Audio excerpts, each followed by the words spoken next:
Seguimos adelante. Yo te recuerdo una vez más el número de teléfono, si querés participar por estas entradas para la Peña Folclórica, 2926 40 08 818, 2926 40 88 18, nombre y los 3 últimos, así te lo podés llevar. Bueno, qué gustazo esta entrevista que sigue a continuación. Ayer veíamos esta información publicada en el medio colega La Nueva Radio Suárez, que daba cuenta de que una de sus más antiguas colaboradoras, iniciadoras también de la radio de este proyecto, Nancy Augusto, se retiraba de su labor como periodista, ¿no? Se jubilaba, se acoge a los beneficios de la jubilación.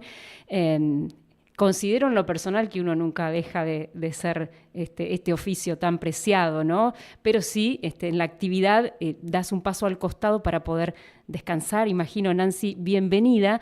Todos ustedes conocen a Nancy Augusto desde hace muchos años, porque Nancy Augusto fue parte del EU36, ¿no? De aquellos iniciadores de la radio EU36. ¿Cómo estás? Bienvenida, es un placer tenerte. Ay, un gusto. Gracias por recibirme, gracias por la invitación.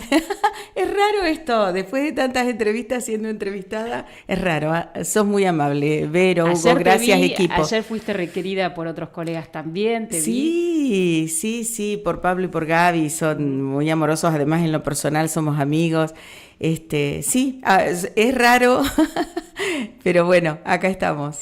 Bueno, recién te preguntaba cómo te sentís, qué emociones encontradas debes tener en este momento, después de tantos años de esta labor que es deberse a la comunidad también, ¿no? Más allá de trabajar para una empresa, para un empleador, en esta labor te debes a la comunidad y la comunidad te reconoce, te valora, te lo ha expresado ayer también, lo he visto, el agradecimiento. ¿Qué te está pasando?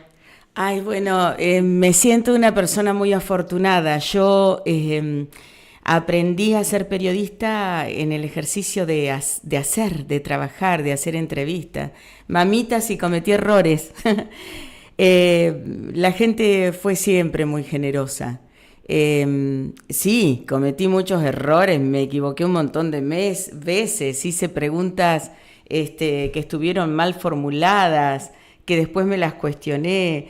¿Te cuento una anécdota? Todas las que quieras, todas las que quieras. Mirá, una que al decirte esto me viene a la memoria. Siendo Julio Rubio intendente municipal, fue intendente completando el periodo del escribano Domingo Mócero. El escribano había fallecido y él, como primer candidato de la lista ganadora que había puesto en la intendencia por segunda vez consecutiva al escribano Domingo Nicolás Mócero, anuncia Julio Rubio, llama por teléfono a LU36, era un mediodía, estábamos en el informativo para dar una noticia, y era que venía el presidente Carlos Menem en la primera visita que hizo Carlos Menem aquí a Coronel Suárez. Y él, en el momento de anunciar con todo el entusiasmo, la rimbombancia con la que era muy característica de Julio Rubio, que hace ese anuncio, dice, y va a salir a saludar desde los balcones de nuestro Palacio Municipal, ese balcón central que tenemos tan lindo. Y a mí se me ocurre una pregunta incorrecta. Pero, intendente, está habitado por palomas porque no estaba restaurado y estaba muy deteriorado de verdad. Había parte de mampostería que se había caído.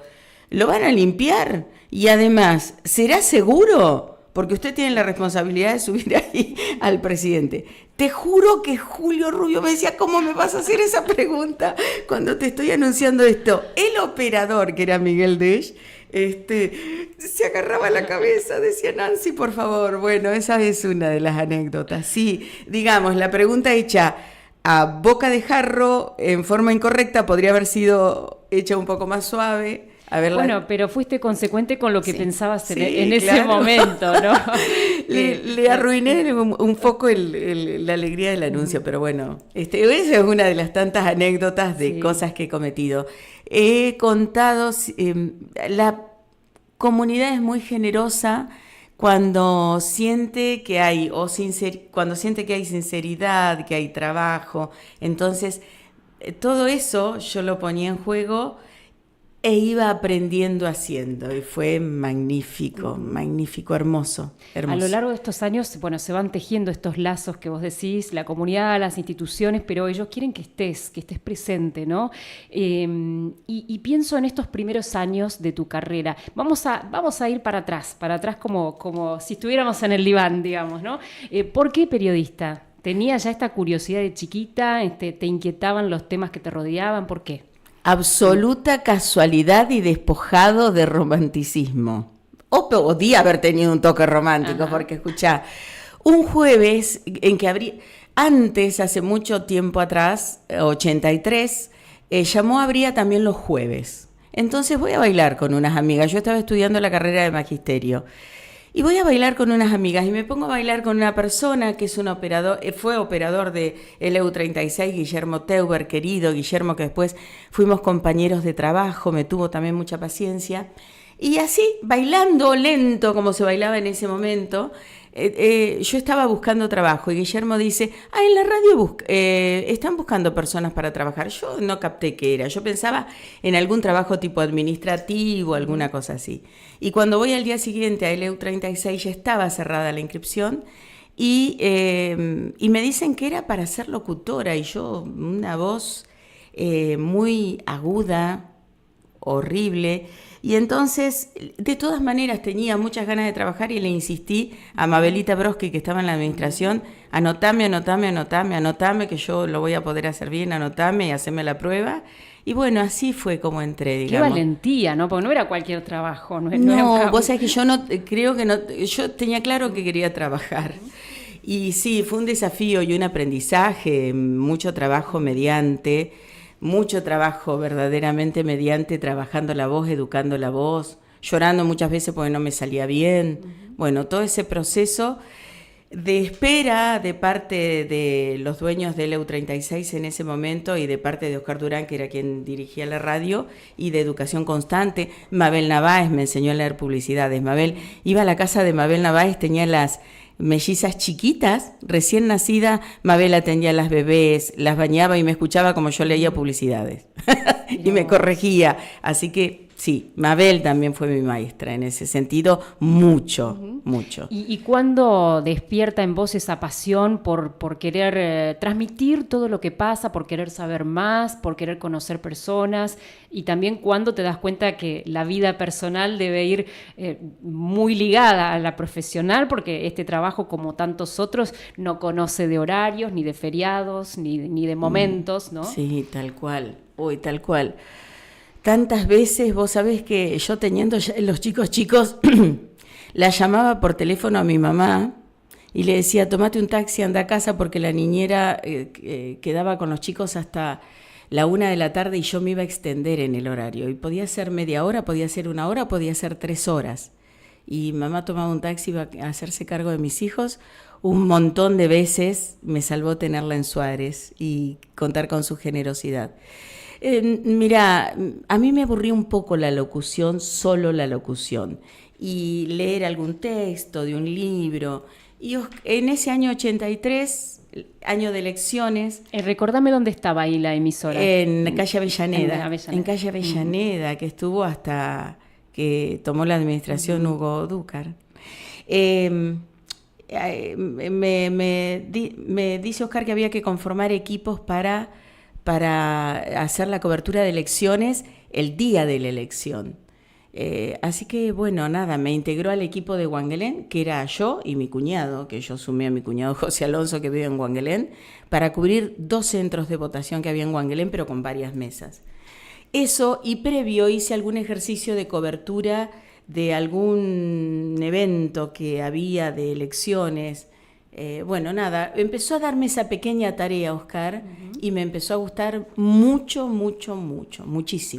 ¿Qué era lo que te gustaba? ¿Del contacto con la gente, el salir a la realidad? El preguntar, el poder averiguar, el poder transmitir una noticia, el poder conformar una noticia. En esa época, todos los comunicados que llegaban, escritos en máquina tipo Olivetti, porque no estábamos hablando todavía de la masividad de las computadoras, Oscar nos hacía redactarlos para releerlos, digamos. Bueno, eso fue un muy buen aprendizaje. Ujú. Sí, así que así, también viste como de casualidad se me fue abriendo este camino que abracé con todas las ganas, porque en un momento yo no hice más publicidad, no hice más locución, sino para presentar noticias en informativo, eso. Y ahí fuiste Nancy, ahí comenzó tu popularidad o se expandió aún más. Vos sabés que en realidad en el año 1984, porque Oscar tenía una impronta muy grande en el periodismo, muy, pero en el año 84, 85, Oscar me propone hacer crónica, hacer algo que llamamos las crónicas de la ciudad.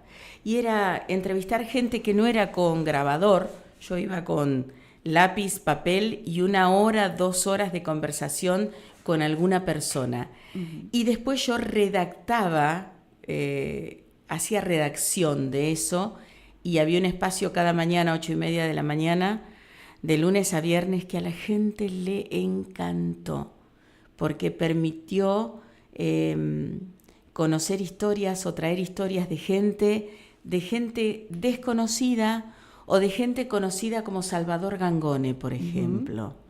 que lo pude entrevistar en su tallercito como luthier, en su tallercito que estaba ubicado frente a lo que es la Plaza Mitre. Eso, las crónicas son lo que me dieron el afecto y el aprecio de la gente. La gente las esperaba. ¿Y tenés contabilizadas la cantidad de entrevistas que hiciste en estos 41 años? No. ¿Un aproximado? No, ni soñar. No. Pero imposible. Recordarás la más difícil. Y la más linda, supongo.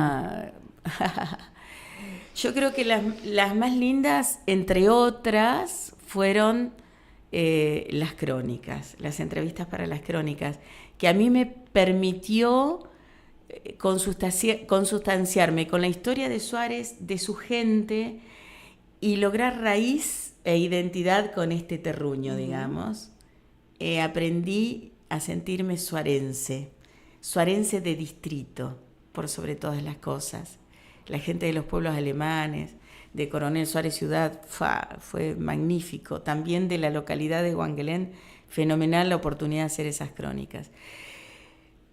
La más linda, no sé decirte, la más difícil, y probablemente la más difícil sea siempre a políticos, tal vez. Recuerdo que cuando estaban las inundaciones, hacíamos mucho zona y mucho móvil. Uh-huh. El móvil me encantó siempre porque permitía el contacto directo con la gente, el contacto directo con el suceso. Uh-huh. Para mí eso es lo magnífico. El escenario natural sin mediaciones, ¿no? Exacto. La pandemia, te juro, me encerró y me costó después un poco volver a salir, pero ese contacto fue magnífico siempre, el del móvil. Y bueno, y recuerdo que en alguna ocasión, estando cubriendo la llegada de Duhalde, porque estaba año 95 las inundaciones, Duhalde, nosotros andábamos con Tito García siguiéndolo por toda la zona a Duhalde, que había bajado aquí en su avión y había recorrido toda esta zona. Había estado en Suárez. En Suárez se buscaba que los productores querían que se abra el partidor de Piñeiro porque se le estaban inundando todos los campos. Dice algo Duhalde frente a la gente de Suárez aquí, y después frente a la gente de Carué, uh-huh. dice lo contrario, pero nosotros estábamos comunicados por teléfono, por handy. En ese momento hacíamos los móviles con handy. Y apoyados también en teléfonos fijos cuando lo podíamos hacer. Y entonces advertimos que que Duhalde había dicho una cosa en Suárez y otra cosa en Carué. Para cuando Duhalde vino a Suárez, regresó de la recorrida Carué-Guaminí, yo le planteé eso en la conferencia a Duhalde, pero usted dijo otra cosa en Suárez. No me acuerdo si Duhalde era presidente o era gobernador, no me acuerdo. No, era gobernador de la provincia de Buenos Aires. Y bueno, entonces, era gobernador. En esa circunstancia, cuando llega, había un piquete armado, eso. Y con Duhalde también me pasó una anécdota, mira, que me acuerdo ahora, me voy acordando a medida que hablo. Bueno, esa es la idea. Estamos recorriendo 41 años en unos pocos minutos. Sí, en unos pocos minutos. Con Duhalde me acuerdo que en una oportunidad, porque antes habíamos pocos medios, entonces nos podíamos dar un gusto. Nos avisaba Piquio Cialaba que venía un avión, porque a él le avisaban claramente, y si conocía al piloto le preguntaba a quién traes. Entonces nosotros inmediatamente íbamos con el móvil y podíamos, como habíamos pocos medios, podíamos sentarlo en el automóvil al entrevistado, porque era con sistema de radio, muy rudimentaria, ¿no? De radio armada ahí dentro del automóvil. Y me acuerdo que en una oportunidad, haciéndole un reportaje a Eduardo Duhalde, en ese momento Duhalde siendo candidato a presidente, Eduardo Menem, no me acuerdo quién había sido, lo había presentado mal. Había sucedido 2 días atrás. Y dice, lo habían presentado como Eduardo Menem, el locutor, ¿no? Y él se había matado de risa. Yo le hago la entrevista al candidato Eduardo Duhalde, y en la emoción de que me había salido bien el reportaje, mi cerebro se distrae y cierro, y acá hemos conversado con Eduardo Menem. Hice fijación de lo que había escuchado. Eduardo Duhalde me agarra el micrófono y me dice, gracias, Nancy Pasos. Porque bueno, con Duhalde nos conocíamos. Cerró bien. Nos conocíamos. Mira, cada vez que me veía Eduardo Duhalde siendo gobernador y andaba por la zona, nosotros íbamos, como también sucedió con otros gobernadores. Y él me decía, otra vez embarazada, porque en esa época tengo 4 hijos. Los 3 primeros fueron cada 2 años. Y él entonces me veía en diferentes... ¿Otra vez embarazada vos? Sí. Sí. Así que teníamos un conocimiento. ¿Cuántas historias, Nancy? ¿Cuántas historias que estarás recorriendo en tu mente? ¿Cuánta gente habrás conocido, ¿no? En todos estos años. Y ¿sabés qué pensaba? Ahora sí me vengo un segundo al presente, pero te escuchaba hablar de lo rudimentario y lo artesanal que era trabajar en esos años. Y viendo todo el recambio que hay de la tarea, que la verdad que despierta un paradigma si la tecnología o la inteligencia artificial va a reemplazar esto o no. Hay miles de debates abiertos, pero hoy, ¿cómo ves a los medios y cómo los ves en Suárez? Mirá qué pregunta. O sea, ¿cómo los ves? Es comprometedora, pero seguro que lo vas a decir con total sinceridad. Hermoso, vos sabés que veo un presente hermoso. Vos tomá en cuenta que yo empecé a trabajar, parezco de 1810 un poquito para acá. 1810 para acá, no, pero no tanto. Yo empecé a trabajar con grabadores de alta fidelidad que tomaban las voces de manera espectacular, pero que pesaba como llevar 3 ladrillos en la cartera o 2. Entonces tenía que vaciar la cartera cuando llegaba el EU36 un poco para no tener tanto peso, porque los grabadores tenían un tamaño considerable, eran portátiles, un tamaño considerable, pero un gran peso, y ahí iba el cassette TDK. A este presente es fenomenal. Ay, yo estoy maravillada, como me maravillé con el microondas, para calentarle para que mis hijos se calentaran la leche. Me fascina. Vos fíjate que en un teléfono celular tenés la posibilidad del streaming, entonces tenés la posibilidad de radio, televisión y diario, todo en un mismo aparato. Es magnífico. Y sin que medie nada, solamente vos y la técnica maravillosa que tenemos con el celular, podés estar contando un evento en el mismo momento que sucede.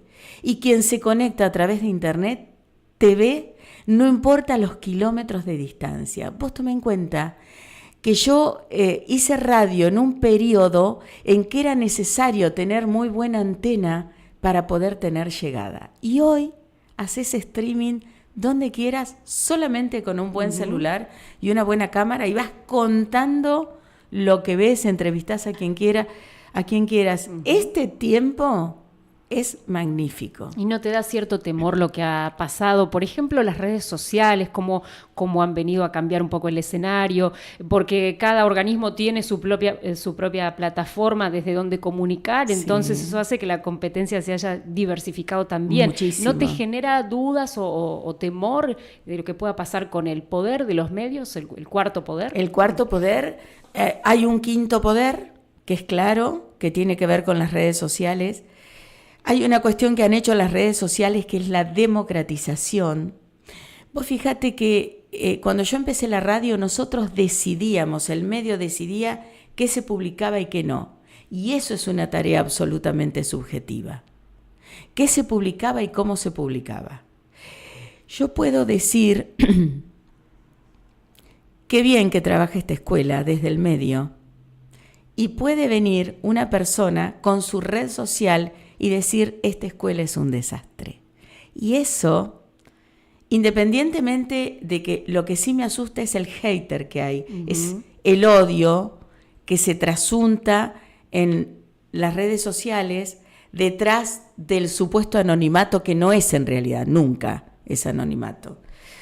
Eso sí me asusta un poco, pero me fascina esa oportunidad de democratizar lo que cada uno quiere publicar. Creo que es un gran momento de desafío para los medios, pero estoy segura que la gente sigue confiando, a pesar de las críticas, en que el medio de comunicación verifica antes de largar una noticia, va a las fuentes, abreva en las fuentes adecuadas o confiables. Estoy segura que esa es una garantía que da el medio de comunicación, a pesar de la diversificación. La credibilidad no está en juego. Mucho se habla de la credibilidad del periodista, o lo dicen los organismos internacionales, como en la gente han dejado de tener ese peso que antes, lo decía fulano de tal en la radio, ¿no? Lo que hemos aprendido también en este tiempo es que no hay objetivo a rajatabla, no hay objetivismo a rajatabla, porque quien decide qué tipos de preguntas hacer, qué editorial hacer, dónde poner el foco, es un sujeto, no es un objeto. Entonces, lo que hemos aprendido, que el sujeto tiene opinión, tiene orientación, y eso es también lo que se pone en juego. En todo caso, si uno quiere tener la verdad total, o más o menos cercana a la realidad total, lo que tiene que hacer es mirar, comparar, mirar diferentes medios, pero sabiendo que tal medio tiene tal orientación, entonces la noticia la va a mirar desde este lado A, mientras que el otro la va a mirar desde el lado B. Y más o menos en el medio está lo más cercano a lo real.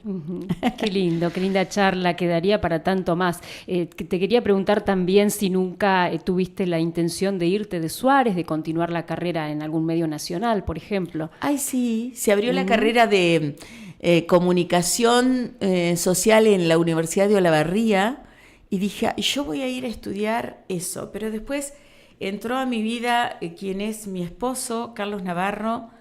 Nos enamoramos y eso contribuyó a hacer raíz. Nos enamoramos, nos casamos, acá armamos la familia y eso quedó como un proyecto que trocó por otro que abrazo totalmente, ¿no? Me miro hacia atrás, veo 41 años y me encanta todo lo vivido. Y me preguntaste cómo estás, con la emoción lógica, porque son 41 años, pero sabiendo que ya era para mí un cierre de ciclo. Es todo lo que trabajé y elaboré este año. Tengo otra profesión que es la docencia. ¿Y en qué momento la retomaste? Porque me habías contado que vos estudiabas magisterio cuando apareció la magia de la radio ahí. ¿Y en qué momento? Yo fui concejal del PJ del 2005 al 2009, y en el 2009, en diciembre, le dije a mi familia, yo ya tenía los hijos un poco más criados, más crecidos, y dije, todas estas horas que yo les dedicaba a la concejalía las voy a dedicar para estudiar. Y entonces ahí, con los hijos crecidos, pude pensar en saldar esta deuda que sí sentía que tenía, que era la de estudiar. Y ahí estudié el profesorado de Historia en el Instituto 160. Y hoy sos docente y vas a continuar también. Sí, gracias a Dios, porque, escúchame, yo entré yo entré al ejercicio de la docencia como profesora de Historia y me encontraba que los conocidos se me iban yendo, a los que yo hacía entrevistas como profesores de Historia, se iban yendo, se iban jubilando. Porque sí, el docente que trabajó 25 años y cumplió 50 años tiene toda la posibilidad de jubilarse, se jubilan, muchos eligen jubilarse. Y entonces empecé a ejercer la docencia cuando tenía 50 años, la idea es seguir por unos años más, así que ahí cuando tenía 50 años. Y yo creo que del oficio y de la profesión del periodismo nunca te vas a jubilar, siempre va a estar ahí en vos ese deseo de saber, esas ganas de consultar algo o de tener a alguien enfrente a quien afrontar, ¿no? Con una serie de preguntas y de estar atenta a todo lo que pasa en la ciudad, ¿no? ¿Cómo se crea esa mente, ¿no? En donde uno tiene que estar alerta? ¿Cómo se desarrolla ese pensamiento crítico? Vos sabés, o lo que voy a hacer, que ya lo hice este año, es hacer entrevista a los alumnos. Y vi el proceso maravilloso, ellos grabando una entrevista, una videollamada con diferentes personas a partir de estudios de casos, a partir de una temática analizada, y vi la transformación que se producía en los chicos a medida que iban obteniendo respuestas del entrevistado a la temática de la que se habían munido, analizado. Así que por ahí mezclo las dos cosas, porque te quiero decir que el periodismo me permitió ejercicio para la docencia. Abrevé en la fuente del periodismo para ser docente, sin lugar a dudas. ¿Y cómo se crea el pensamiento crítico y con práctica? Estas nuevas formas de comunicación, ustedes también son informe escrito, también son publicación en redes sociales. Entonces, ¿cómo titulas una noticia para que se haga atractiva? ¿Cómo titulas un video que estás poniendo al aire? ¿Cómo titulas una información? Ese pensamiento crítico se desarrolla con el ejercicio, ni más ni menos. Y te va a acompañar, sí, aunque no estés al aire. Olvídate. Para poner un título en el pizarrón me va a acompañar. Fíjate vos la paradoja de la vida, que te iniciás en el LU36 y no sé si hoy será tu última entrevista o al menos de la semana, pero volvés a la fuente. Sí, así que ha sido un placer. Y en esta, gracias Vero, y en LU36 experiencias fenomenales, anécdotas extraordinarias, vivencias increíbles tengo que han aparecido como videos en mi memoria, los pasillos de la vieja LU36, la gente, los reportajes, otros espacios como los estudios, me han aparecido recuerdos, anécdotas, como fotos que el cerebro me devuelve en este momento feliz, de cierre de ciclo con toda la emoción, pero absolutamente feliz. Qué linda película, entonces, ha Sí, pasado señora. En estos minutos de charla. Te lo Sí, quería señora. agradecer. Muchos oyentes nuestros de la región están escuchando esta voz ahora y están volviendo también a aquellos Claro. años, más allá de los que te sigan en la actualidad en tu trabajo. Exactamente. También. Un gusto, Así que Vero. El gusto ha sido mío. Quiero agradecerte estos minutos para recorrer tu trayectoria. 41 años, se inició a los 18 años en el LU36 Nancy Augusto. Un gustazo. Gracias, Vero. Gracias, Hugo. Gracias a la gente del EU36 y a sus oyentes por escucharme. Un gusto. Suerte, felicitaciones. Gracias. A disfrutar el camino ahora. Muy bien, nos vamos a la tanda y enseguida venimos. Porque todo lo que pasa, te pasa a vos también. Está pasando hoy. El análisis de la información con entrevistas exclusivas y tu opinión de la realidad.